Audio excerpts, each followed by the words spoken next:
Live from New Delhi, you're watching DD India Live, India's voice to the world. I'm Preeti Kaur. Coming up in the next 30 minutes. US government decides to use SNAP contingency fund to issue partial food stamp benefits to 42 million. Shutdown matches previous record of 35 days. US reiterates that focus of alliance with South Korea remains on deterring North Korea, but flexibility needed to operate against regional threats. OpenAI signs $38 billion deal to buy cloud services from Amazon to power its AI ambitions. Blockbuster tech deal buoys Nasdaq to end higher, defying overall sentiment.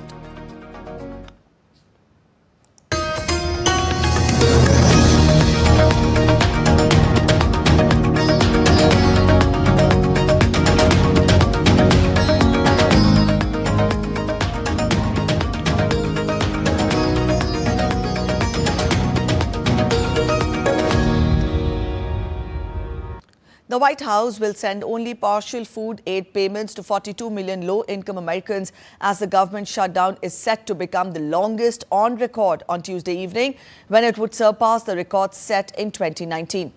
The U.S. Department of Agriculture told a federal court that it will tap into a contingency fund to allow states to issue partial November benefits under the Supplemental Nutrition Assistance Program. Eligible households will receive 50% of their SNAP benefits in November, but the USDA warned that some states might experience delays in getting money out the door.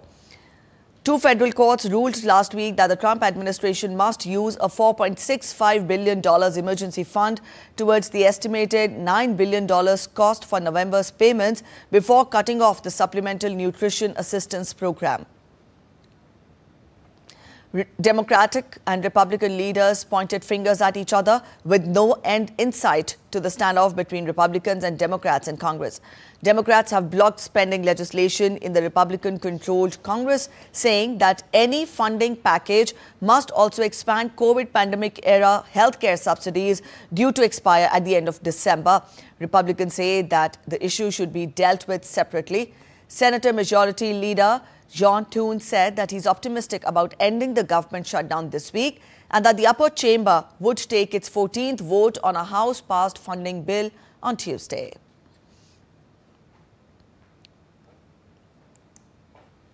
U.S. officials delayed a new round of flights as airlines said 3.2 million air passengers have been hit by delays or cancelled flights due to a spike in air traffic controller absence amid the government shutdown. Officials said that there were ground delays at airports in Dallas and Austin due to air traffic controller shortages. Nearly 2,900 flights have been delayed on Monday, and further delays could be issued for Houston and Washington airports. The shutdown has forced 13,000 air traffic controllers and 50,000 Transportation Security Administration officers to work without pay and snarled tens of thousands of flights. Earlier, Transportation Secretary Sean Duffy warned the Trump administration would shutter the U.S. aviation system if he thought an ongoing government shutdown was making it too risky to travel.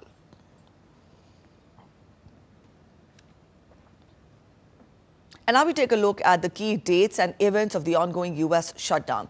U.S. headed towards its 15th government shutdown since 1981 on September 30th, with Republicans and Democrats in Congress unable to agree on the U.S. government shut down much of its operations on 1st of October, as divisions prevented Congress and the White House from reaching a funding deal. Republican congressional leaders blamed Democrats for a government shutdown, accusing them of holding the American people hostage. Democrats in the U.S. Congress put on a united front on October 1st, blaming rival Republicans as a federal shutdown took hold.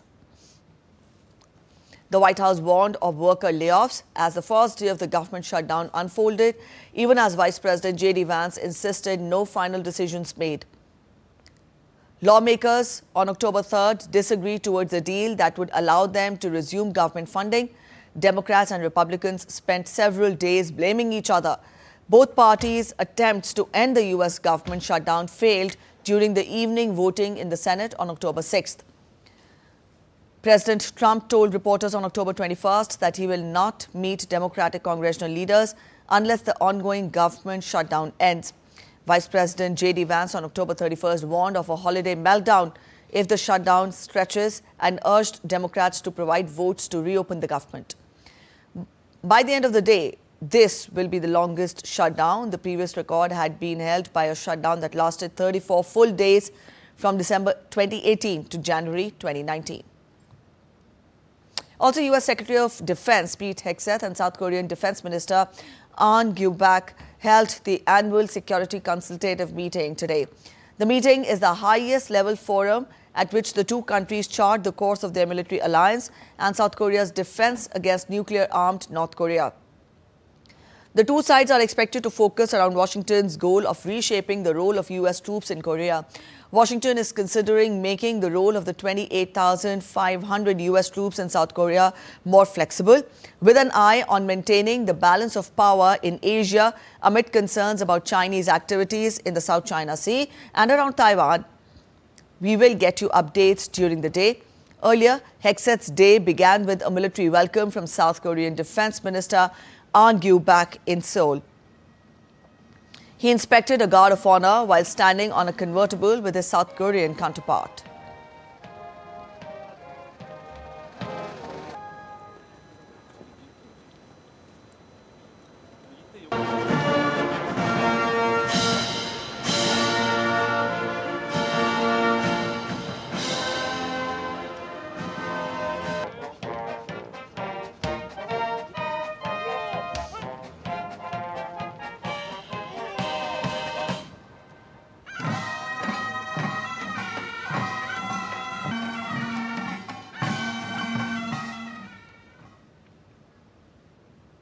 On Monday, Hegseth arrived in South Korea and along with Ahn visited the demilitarized zone along the border with North Korea as part of the U.S. Secretary of Defense's trip to South Korea. He met the brave troops of the U.S., ROK and UN command that maintained the military armistice on the peninsula. Hegseth said that U.S. forces remained ready to support President Trump's efforts to bring lasting peace through strength. It was for the first time in 8 years that a U.S. Defense Secretary has made such a visit.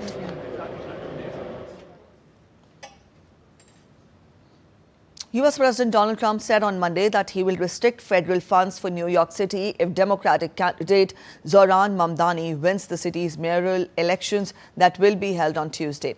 Trump said on social media, and I quote him, "If Mamdani won the election, it is highly unlikely that I will be contributing federal funds other than the very minimum as required." Polls show Mamdani to be leading against former New York Governor Andrew Cuomo, who is running as an independent after losing to Mamdani in the Democratic primary, and Guardian Angels founder Curtis Sliwa, who is the Republican nominee. Californians head to the polls on a proposal backed by Governor Gavin Newsom to temporarily redraw electoral districts, a move aimed at boosting Democratic seats and countering Republican gerrymandering in Texas. Peru announced that it has cut off diplomatic relations with Mexico after accusing it of granting asylum to a former Peruvian prime minister who is on trial over an alleged coup attempt in 2022. The announcement on Monday came hours after former Prime Minister Betsy Chavez, who served under former President Pedro Castillo, fled to the Mexican embassy in Peru. Following his impeachment, Castillo was on his way to the Mexican embassy in Lima to request asylum when he was arrested and charged with rebellion and abuse of authority. Chavez was charged alongside with him. Her lawyer, Raul Nobilcila, said that he had not heard from the client in several days and was unaware of whether she had requested asylum. Chavez, who served in Castillo's cabinet as Minister of Culture, was appointed as Prime Minister in November 2022 amid a months-long standoff between the President and the Congress. In December 2022, Peru expelled Mexico's ambassador after Mexico granted asylum to Castillo's wife and children. France and World Food Programme have dispatched a ship of humanitarian aid to Jamaica after the island was hit last week by one of the strongest storms on record in the Caribbean. The aids include water treatment equipment, tents, mattresses, lamps, hygiene kits and food supplies. Hurricane Melissa was the most powerful storm ever to directly hit Jamaica and the first major hurricane to do so since 1988. At least 28 people have been killed due to Melissa. The Category 5 hurricane began to dissipate on Friday after sowing devastation across much of Jamaica, cutting off communities in Cuba, drenching Haiti, and leaving at least 50 dead in the Caribbean. A Romanian worker trapped for hours under rubble in Rome on Monday following the partial collapse of a medieval tower near the Colosseum has died. The man was rescued by emergency services late on Monday and taken to a hospital in serious condition. The second worker, also a Romanian, was pulled out almost immediately and hospitalized with serious but not life-threatening head injuries, while two more workers suffered minor injuries and declined hospital treatment. Part of the medieval tower in central Rome near the Colosseum crashed to the ground on at least two earlier occasions. The tower, which was due to be converted into a museum and conference space, is located halfway along the Via del Fori Imperialia, the broad avenue that leads from central Piazza Venezia to the Colosseum.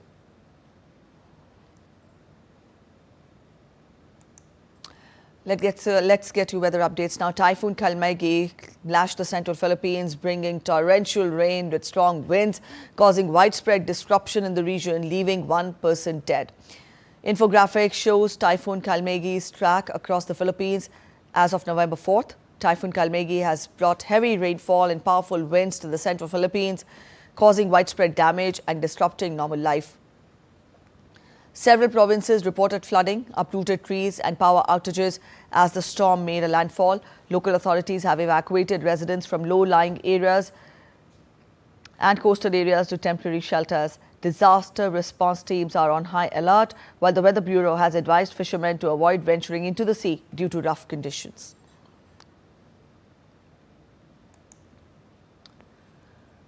The long-awaited Grand Egyptian Museum, the world's largest archaeological museum complex dedicated to a single civilization, officially opened its doors to the public on Tuesday. Located just 2 kilometers from the iconic Giza pyramids, the museum connects visitors directly to the ancient wonders through the new tourist walkway.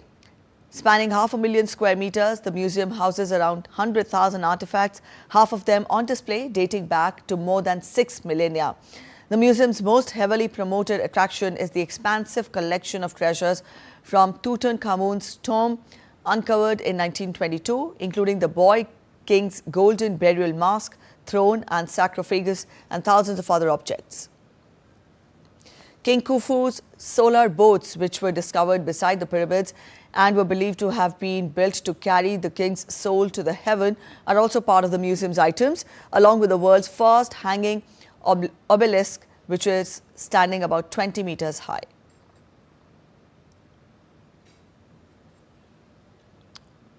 You're watching DD India Live. We're heading for a short break, but after the break, India-EU FTA talks gain momentum as negotiators meet in New Delhi ahead of the year-end deadline.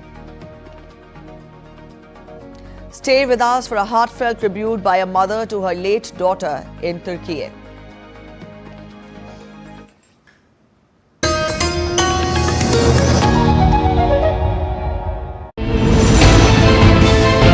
Geopolitics and trade deals.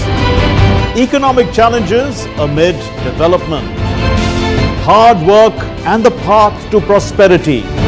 It's the economy always. Between walkers, money is what money does and says. Supply creates its own demand. Between the bulls pulls and bears tears.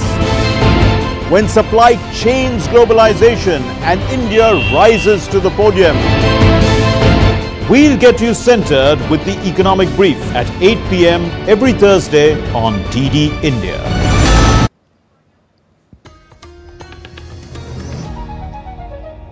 Welcome back after the break. You're watching DD India Live. India-EU FTA talks gather pace ahead of the year-end deadline for conclusion.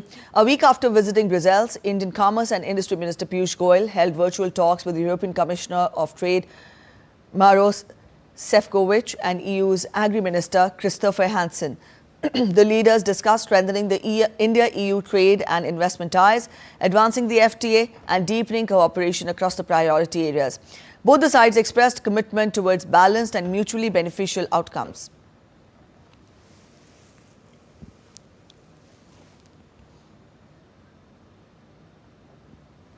Meanwhile, a senior team of negotiators from the European Union arrived in New Delhi on Monday.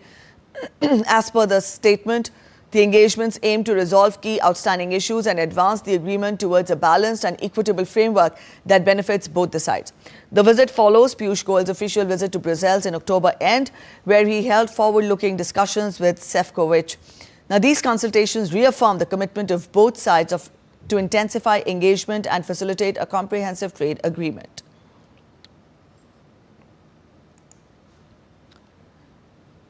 India and Portugal held the fifth round of Foreign Office consultations in Lisbon, where both sides reviewed the full range of bilateral ties and discussed key regional and global developments. The Ministry of External Affairs spokesperson Randhir Jaiswal shared details of the meeting on X, noting that both sides reviewed bilateral relations and exchanged views on regional and global issues of mutual interest. As part of his visit, Secretary West in the Ministry of External Affairs, Ambassador Sibi George, also called on Portugal's Secretary of State, Ana Isabel Xavier. The meeting focused on strengthening political dialogue and expanding cooperation along trade, education and mobility sectors. The latest consultations come at a time when India and the European Union are working to advance the proposed free trade agreement. India's Environment Minister Bhupendra Yadav will be visiting Brazil to attend the 30th UN Climate Change Conference beginning 10th of November in Belém. The Indian delegation will discuss climate finance, indicators, rationalized adaptation, new technology and other issues. An early Heads of State summit is scheduled for 6th and 7th of November to allow for focused, high-level discussions and better organization. Brazil on Monday opened 3 weeks of events linked to the COP30 climate summit, hoping to showcase a world still determined to tackle global warming. That may be tough in a year marked by economic upheaval and cancelled US commitments. Brazil's turn as this year's host marks 33 years since the Rio Earth Summit, where countries first signed the United Nations Treaty committing to tackling climate change. The summit has since developed into a major multilateral forum, bringing rich and poor countries together with scientists and civil society to address the climate threat. But it has so far failed to halt the rise in carbon emissions, though the pace has slowed.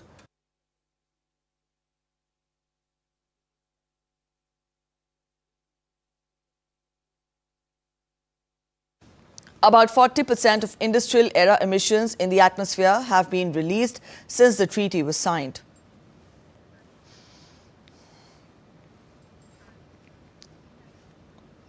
In good news ahead of COP30, Brazil recorded its biggest annual fall in greenhouse gas emissions last year since 2009.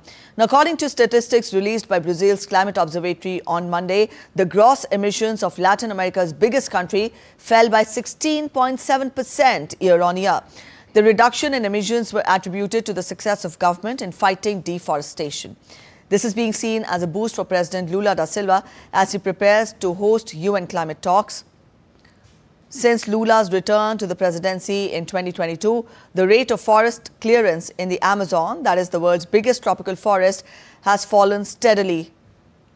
Lula has pledged zero deforestation by 2030. EU environment ministers will make a last-ditch attempt on Tuesday to assert the bloc's climate ambitions by nailing down key emissions targets in the run-up to the UN's climate summit in Brazil. Talks are expected over 2 separate targets for slashing greenhouse gas emissions, one for 2035 and the other for 2040. Now, EU has already cut emissions by 37% as compared to 1990. Spain and the Nordic countries support the 2040 proposal, as does Germany, with some caveats. But Hungary, Poland, the Czech Republic and Italy remain opposed, citing risks to their industrial sectors. Heavyweight France, meanwhile, has kept observers guessing, drawing criticism from environmental groups. And now we take a look at key issues to watch at COP30 in Brazil. The conference, which will focus on global climate cooperation rather than a single theme, marks 10 years since the Paris Agreement. Despite past pledges, the emissions remain high and Brazil faces pressure to push stronger action. Funding for poorer nations and go green remain key flashpoints. Climate finance is a key issue, with developed nations pledging $300 billion yearly by 2035 and aiming for $1.3 trillion in total support. Developing nations seek clarity on these commitments, as Brazil picked Belém to highlight Amazon's crucial role in climate protection. The summit will also unveil the Tropical Forest Forever facility to reward forest-rich nations, targeting $125 billion in combined funding.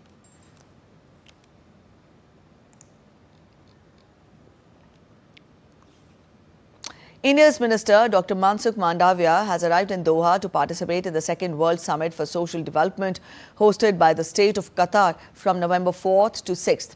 During the visit, Dr. Mandavia will attend the opening plenary meeting, deliver India's national statement and join world leaders in adopting the Doha Political Declaration. He will also address the high-level roundtable on strengthening the 3 pillars of social development, where he will highlight India's inclusive, digitally enabled growth model that promotes decent work and social protection. On 5th of November, Dr. Mandavia will also take part in a side event hosted by Niti Aayog. Further, he will hold bilateral meetings with counterparts from Qatar, Romania, Mauritius and the European Union, as well as with the Director General of the International Labour Organization and senior UN officials.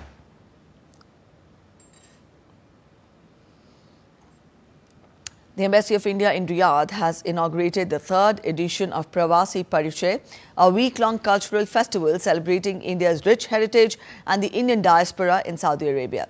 The event featured classical dance, music, folk art and cuisine. Launched in 2023, Pravasi Pariche has grown into a major platform for the 2.74 million strong Indian community in Saudi Arabia. This year's edition featured a special Geeta Mahotsav and 4 state-themed days. The embassy's partnership with diaspora organizations has strengthened cultural ties and community participation, promoting India's heritage and goodwill abroad. In Turkey's Şanlıurfa, the dream of a ceramic artist who lost her life to cancer this year has finally come true. Her mother fulfilled her wish by opening an exhibition inspired by ancient civilizations. The artworks, made with unique patented hand technique, now stand as a heartfelt tribute, blending heritage, emotion and the artist's lasting vision.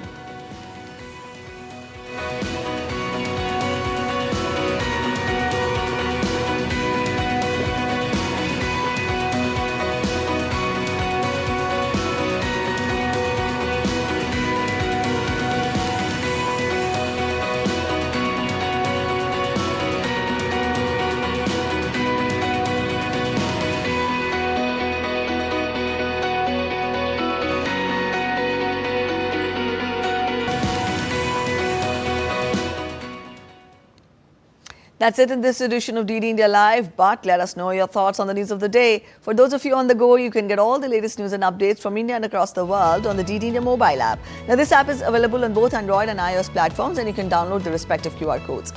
We'll be back with more news as it breaks here on DD India. I'm Preeti Kaur signing off, and from all of us here in Delhi, thanks for watching DD India Live.